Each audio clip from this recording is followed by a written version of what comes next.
Hi everyone, welcome back to the Watch Insider. My name is Brian and thank you for logging on. I am joined tonight by Tim Masso. And we are back after a 2-week hiatus. We have great watches on the show tonight, and as always, we are here to answer any and all of your questions. And because I have no idea whether the watch is in focus unless our center monitor is functional, I'm going to ask our stage crew to just double check and see if we can get that one running. All right, jumping into the chat box, let's see what you guys are saying. Brian, who's joining us first and foremost? We've got Eddie Landsberg, Matt Forster, we've got Andrew, we've got BS, so a lot of our regulars here joining us this evening. All right, so we've got, I would say, 2 themes on the table tonight.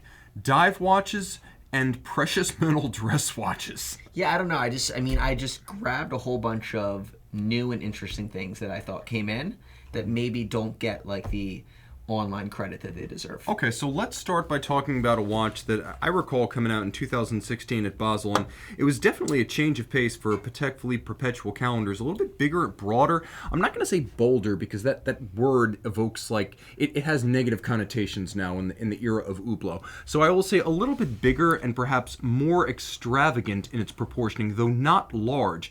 This is the Patek Philippe 5327G. Yeah, so I think that like Breguet numerals are really just going through their glory right now. Big bright blue dial, as you've said. This was a watch that Patek collectors were actively waiting for. They wanted that slightly larger dress Perpetual that was bigger than a 5140, that had more substance on the wrist. And you know, this watch came out in one fell swoop with 3 different metals. So you have a white gold blue dial, you had a rose gold with a cream dial, and you had a yellow gold with a cream dial. And the watch is actually done incredibly well. In particular, and this is often lost with many contemporary Patek Philippe references, the scalloped lug profile is graceful, and it's the case-borne equivalent of the concave bezel in that it visually pairs the mass of a chunk of metal. Not that this watch needs any additional grace added, but it is a wonderful thing when a watch is conceived in 3 dimensions, and case profiles are often overlooked, so I love that Patek and Moser in particular are really doing things with the side of the watch that no one else is doing. It's an often overlooked canvas. The dial of the watch, as you said, is basically the money shot. Of the 3 models unveiled, the white gold with the Breguet numerals on a blue base is probably the easiest one to love. There's also a lovely balance about the dial, as the registers at 9 o'clock and 3 o'clock contain monocounters for 2 different scales. So there's a lot on this dial, but Patek keeps it clean, and the much loved 240Q on the case back, the Perpetual calendar micro rotor. Since 1977, this has been the premium Patek Philippe automatic, and I have to say I love everything about the micro rotor, from the fact that it gives you the convenience of an auto to the full visible case back of a manual. It's really the best of both worlds, and it keeps the watch slim. And really highlighting the scalloped case, I mean, I think that this is a prime example of taking a watch that is, of course, more classic in origin, probably being suited to a more purist collector who's not obviously necessarily looking for just a sport watch, but giving it a more modern, contemporary feel. So, you know, they took their classic dress watch and they said, what do dress watch wearers of today want? And they came out with a watch that was a little bit larger and with a slightly more modern case, and I really think that they hit it out of the park. I'll also say it's a wonderful change of pace from steel sports watches. Yeah. That's a desirable Patek Philippe that you don't have to pay 2 times retail to purchase on the secondary market. What is the market like these now? For 3 years later, what's the market for these like at the moment? So the market for these, I mean, again, they're not trading at the retail price, but they do still trade quite strong.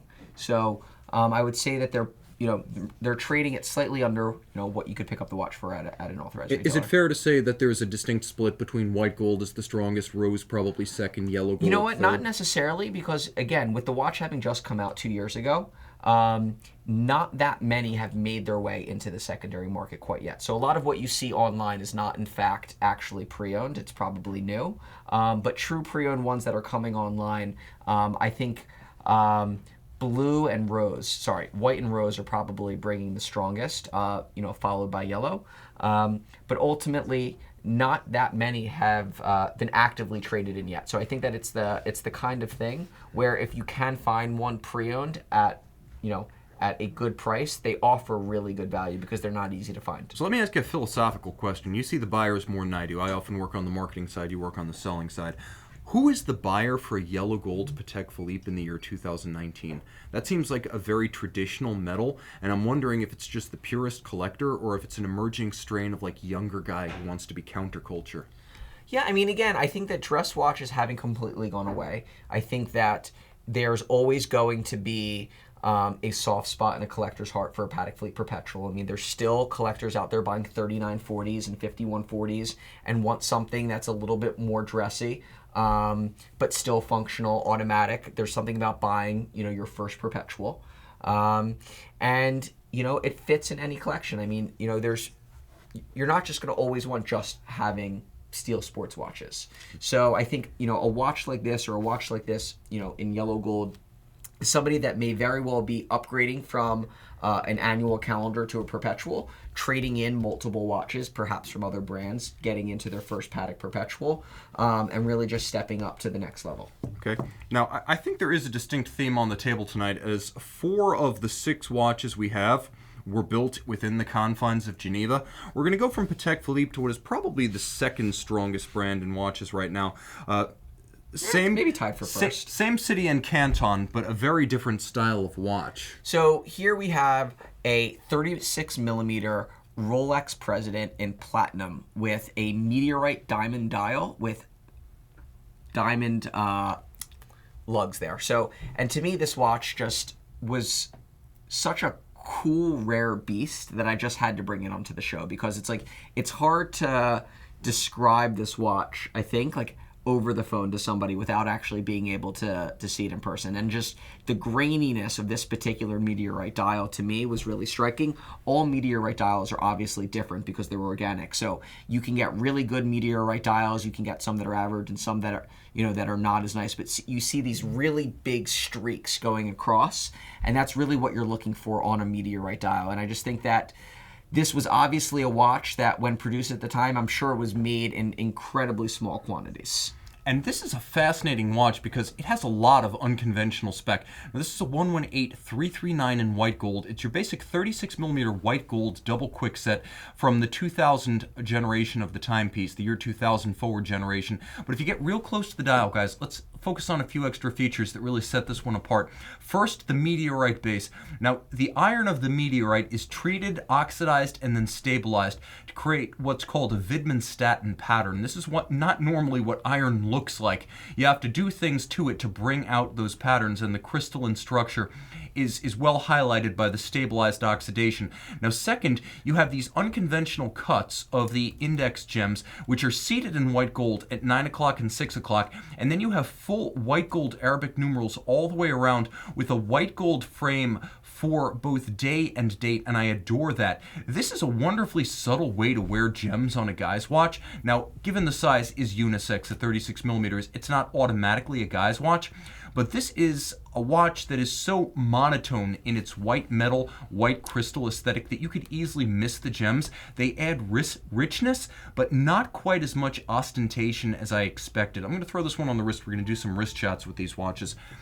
So, interesting comment from Lieb Campbell Roberts. I'm a bit annoyed that they still sell platinum as more expensive than gold. I asked in Omega, and they said it's because platinum is harder to work with. Yeah. So, but not only that, I think that a lot of consumers, when they look and they see the prices of gold versus platinum, they're wondering why a platinum watch is more expensive. Also, keep in mind that platinum watches are 950 parts platinum versus watches that are produced in gold are 750 parts gold. So, there's actually more platinum in a platinum watch than there is gold in a gold watch, and that's part of the reason too why platinum watches are more expensive. The other thing is it's an absolute bear to work with. It often needs to be refinished. Second passes are common. It's a very soft material, and the way it wrought with tools, because it is so much closer to a pure metal than gold. 18 karat gold is much harder than platinum. Although in their natural state, gold is softer than platinum, the 950 platinum compared to 18 karat, or God forbid, 14 karat gold is so much softer that for artisans who work with metal, it's almost like working with Play-Doh. It can be very difficult to execute a clean finish of satin or polish on platinum. And a lot of times watch refinishers will wear out their tools trying to work on this metal metal because it is so soft and doughy. Yeah, answering Mark S. When will Swatch Group start sharing their new releases with the public? I believe it's May. I think it's going to be May. Now, have you seen them? I have not seen them. Okay, so it was press only, like private press, or was it just like retailer type stuff? No, I mean, I've seen some pictures, but I would say I haven't held them in my hands, but it's going to be May.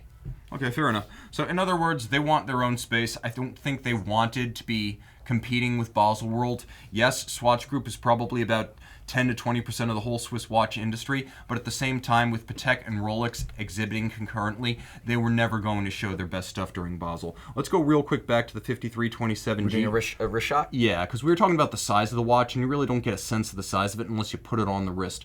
Again, being a larger Patek Philippe Perpetual calendar than something like a 5140 or a 5139, it's a really easy watch to wear because it's so slim, but it's also broad, which gives it an elegance and a full figure on the wrist. Okay, so let's move on to sports watches. A slightly more sporty watch here. So here we have, I'll have you hold it, a Ulysse Nardin Leloc limited edition diver watch. So this is a watch, it came out, I believe, was it 2 years ago? 2 years ago. 2 years ago. It's an homage almost to their 1960s dive watches. And the reason why I brought this watch is because I really think that the watch was beautifully executed. I like that high polished ceramic bezel. It's got that matte black dial. The luminescent hands and indices are almost like have a pinkish tone to them, which I think is really interesting.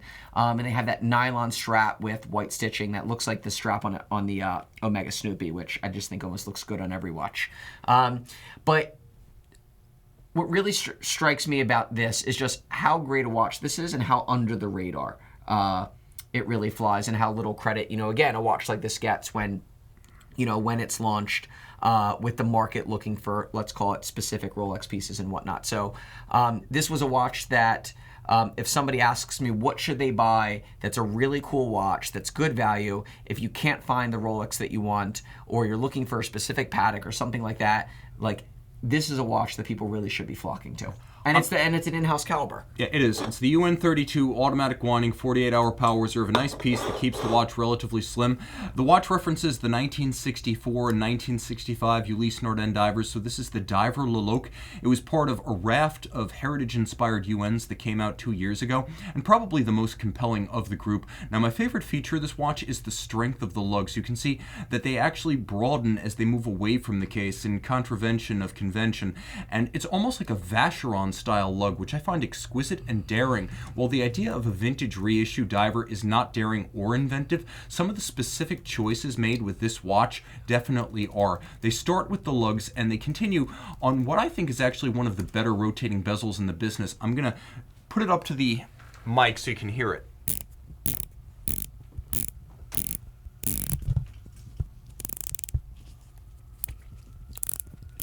And it also has a very ergonomic case so that it form fits down to your wrist, which I think is really cool. The action of the bezel on this watch is sharper and crisper than any Rolex or Omega. I'm really impressed by it. That's an easy detail to miss.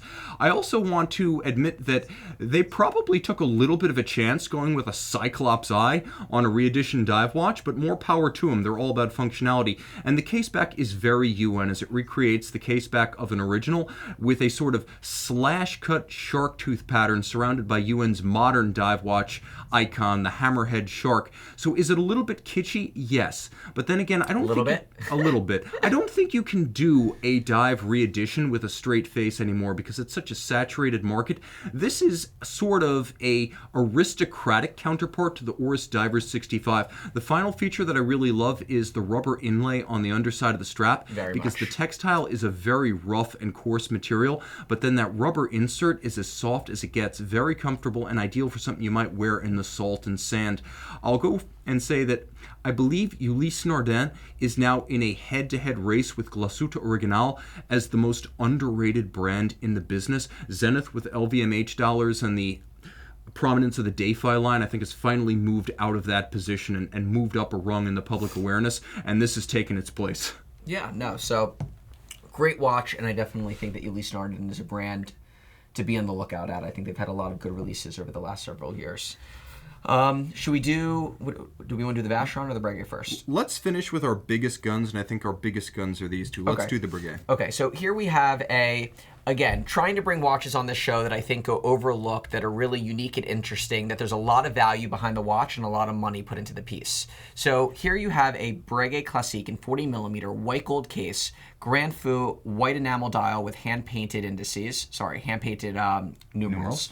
And just a beautiful, with an off-center sub-second hand, and just a beautiful watch. I think, again, slightly ahead of its time when it was being made, in the sense like with the oversized case.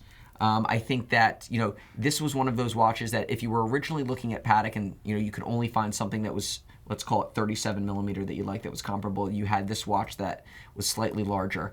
And I just think a lot of value. You can buy this type of watch at a great price.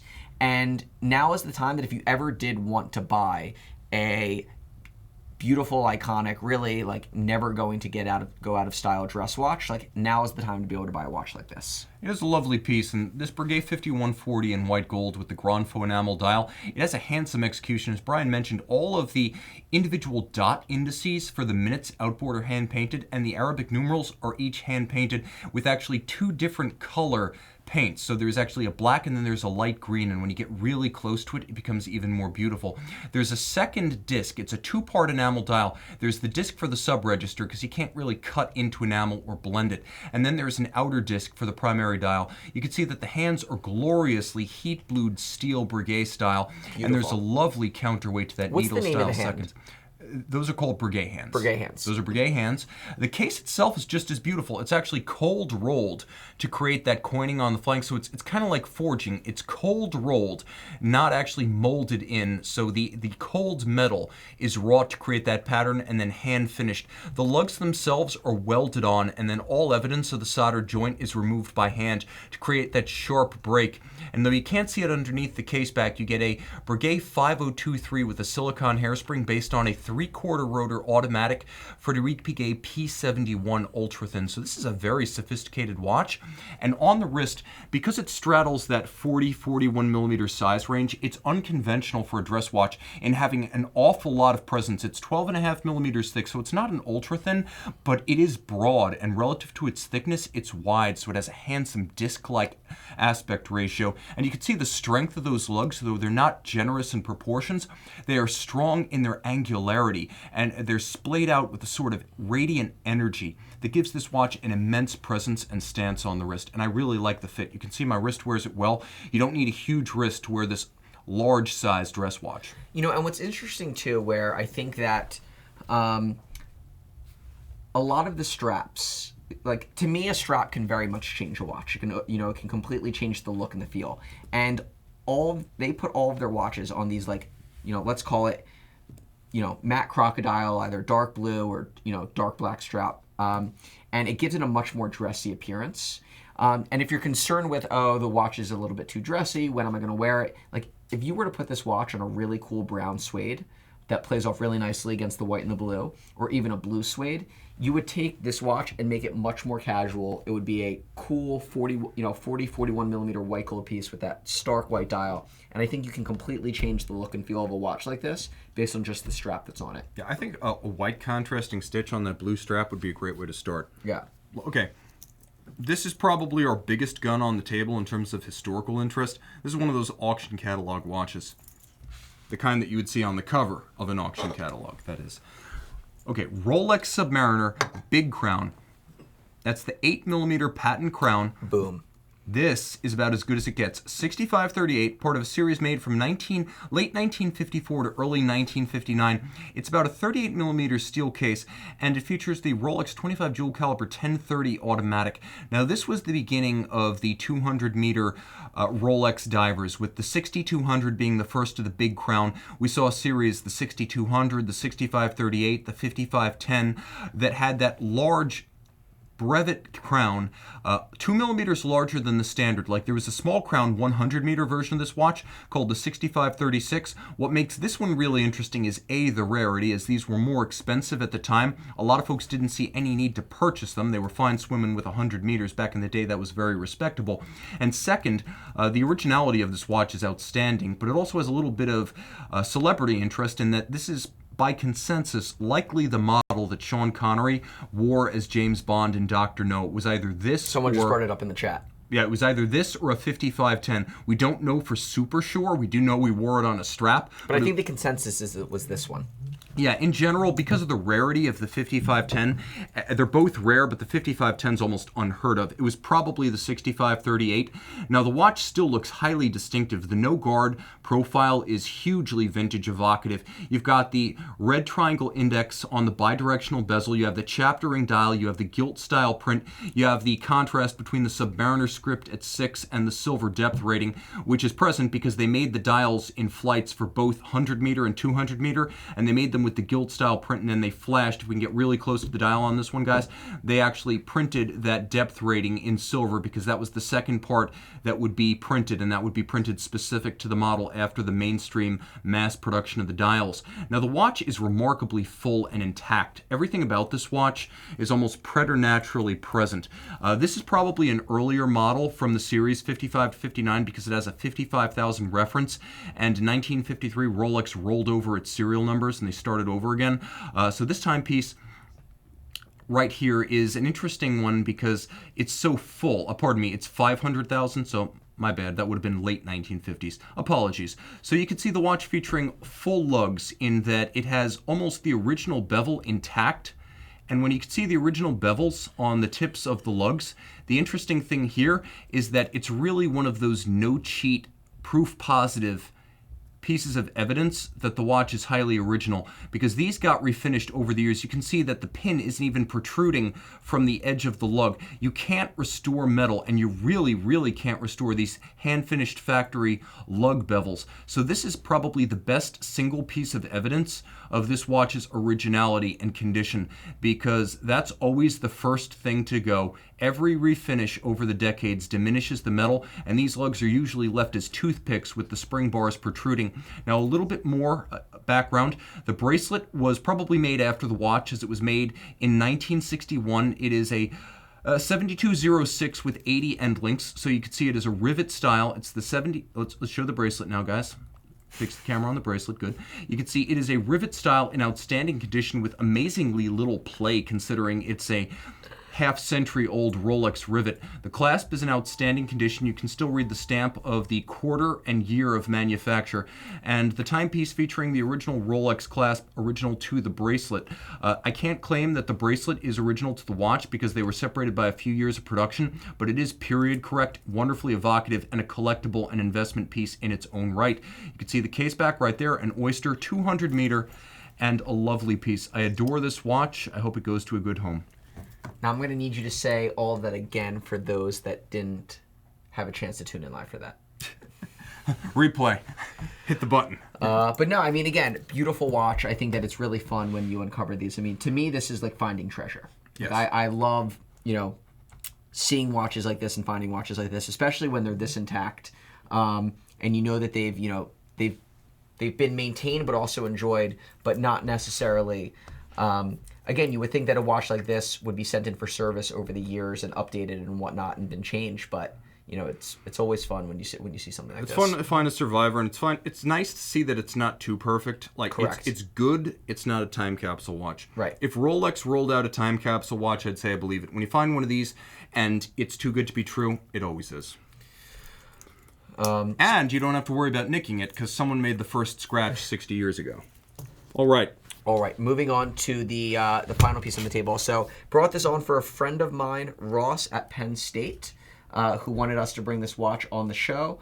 And we'd been talking about just how cool of a watch that this is, and really comparing it to the Patek Philippe 5970. Because believe it or not, so we'll show the watch while we're talking. But so here you have a Vacheron Constantin Molt Perpetual Chrono in Platinum. And what is so interesting about this watch is that this watch and the Patek Philippe 5970 have the same exact movement.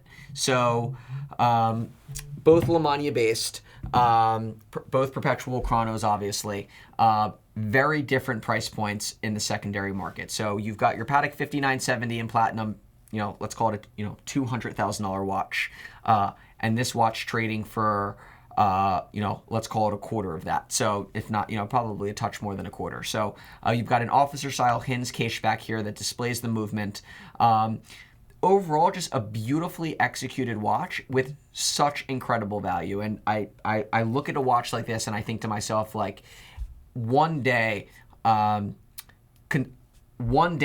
know that I'm going to be talking about this watch and saying, remember when this watch was only X. And just because it doesn't make sense on why there's such a disparity in the value.